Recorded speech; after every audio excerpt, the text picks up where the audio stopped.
सर्वप्रथम आपका धन्यवाद ज्ञापित करना चाहता हूं क्योंकि आपने मुझको मौका दिया बोलने का। वैसे विपक्ष को मौका कम ही मिलता है बोलने का। मैं आपके माध्यम से सत्ता पक्ष से पूछना चाहता हूं कि हमारे देश के खिलाड़ियों ने हाल ही में हुए 2023 के ओलंपिक एवं एशियन गेम्स में इतना बेहतरीन प्रदर्शन किया, जिनमें हमारे खिलाड़ी विनेश फोगाट, साक्षी मलिक और बजरंग पुनिया थे। पर सोचने की बात यह है कि खिलाड़ियों को अपनी मांग के अनुसार सुविधा नहीं मिल रही है। इसके लिए खिलाड़ी कहीं ना कहीं न्याय के लिए खिलौड़े का लंबे समय से 2024 के पेरिस ओलंपिक की तैयारी भी नहीं कर पा रहे और खिलाड़ी धरने पर बैठे। उन्नयन के लिए आपकी क्या नीति है, सत्ता पक्ष से पूछना चाहता हूं मैं।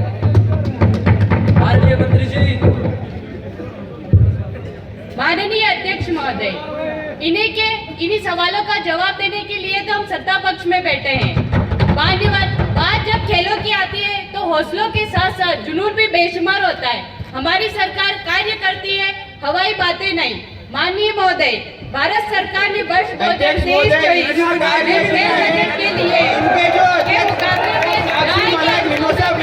वृद्धि करी है। मैं बताना चाहती हूँ कि भारत सरकार का यही खेल बजट वर्ष 2004-05 में जहाँ 466 करोड़ रुपए हुआ करता था, वही आज बढ़कर 3,397 करोड़ हो चुका है। पिछले बजट के मुकाबले यह 11%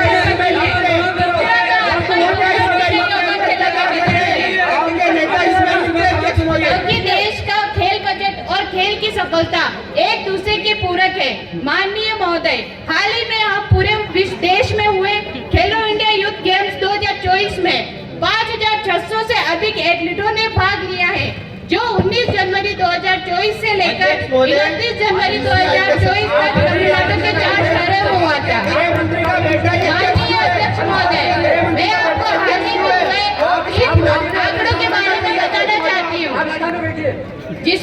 हाल ही में हुए आंकड़ों के बारे में बताना चाहती हूँ, जिसमें महाराष्ट्र 57 स्वर्ण पदकों के साथ और तमिलनाडु 38 स्वर्ण पदकों के साथ शीर्ष पर रहा।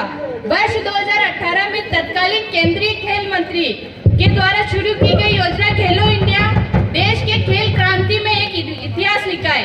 इसी योजना के तहत वर्तमान में सरकार खेलो इंडिया के लगभग 3000 एथलीटों को छात्रवृत्ति दे रही है और इस छात्रवृत्ति में प्रशिक्षण, कोचिंग, आहार किट, चिकित्सा, बीमा और जेब से भत्ता शामिल है। यही नहीं अध्यक्ष महोदय, भारतीय खेल प्राधिकरण इन खिलाड़ियों को प्रशिक्षण देने का कार्य भी कर रही है। स्पोर्ट्स फॉर ऑल भारतीय खेल प्राधिकरण के साथ सूचीबद्ध है, जो भारत के ओलंपिक सपने को साकार करने के लिए अपने देश में भूमिका निभाने के लिए प्रतिबद्ध है।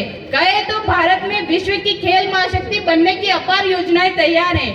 96 वर्षों के बाद एलए ओलंपिक्स 2028 के लिए भारत की सर्वश्रेष्ठ रैंकिंग और मेडल टैली में शीर्ष 10 में आने की उम्मीद जोर पकड़ रही है। वर्ष 2036 ओलंपिक के आयोजन की दावेदारी भारत ठोक रहा है और भारत 100 मेडलों की हुकार कर रहा है।